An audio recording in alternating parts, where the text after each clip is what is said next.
Hello students, तो चलिए इस प्रश्न को करते हैं। तो क्वेश्चन बोल क्या रहा है कि 54 मिली द्रव्य H2O में उपस्थित न्यूट्रॉन की कुल संख्या क्या होगी।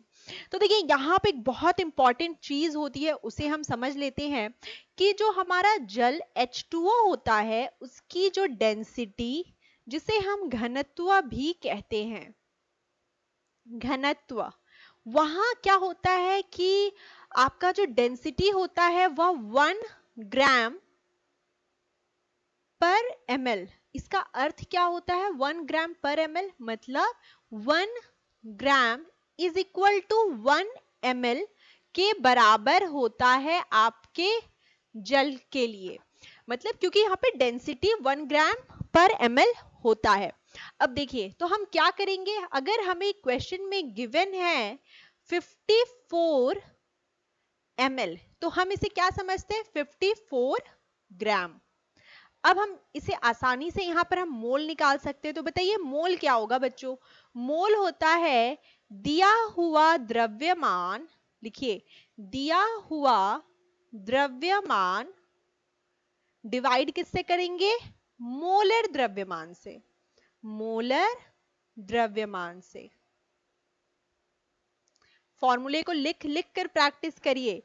तो क्या है द्रव्यमान 54, और जल का मोलर द्रव्यमान कितना होता है, जल का मोलर द्रव्यमान होता है 2 इंटू 1 प्लस 16 इक्वल टू 18 ग्राम।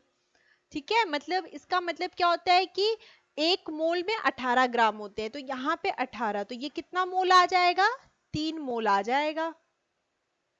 ठीक है बच्चों, अब देखिए अब क्या करना है, अब आपको पूछ रहा है कि न्यूट्रॉन की संख्या बताइए। अब देखिए यहां पे लिखते हैं, हमने क्या देखा बच्चों, यहां पर हमने देखा कि 3 मोल है। अब लिखते हैं कि एक मोल में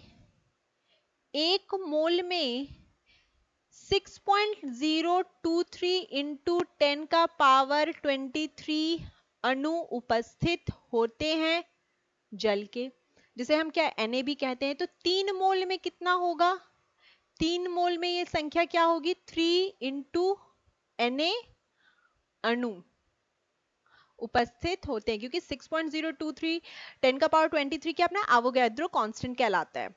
अब देखिए बहुत इंपॉर्टेंट चीज कि एक अणु में, एक अणु जल के में कितने न्यूट्रॉन होंगे, बताइए कितने न्यूट्रॉन होंगे। हाइड्रोजन में न्यूट्रॉन होता है क्या, बोलो हाइड्रोजन में न्यूट्रॉन होता है क्या, नहीं, हाइड्रोजन में न्यूट्रॉन नहीं होता है।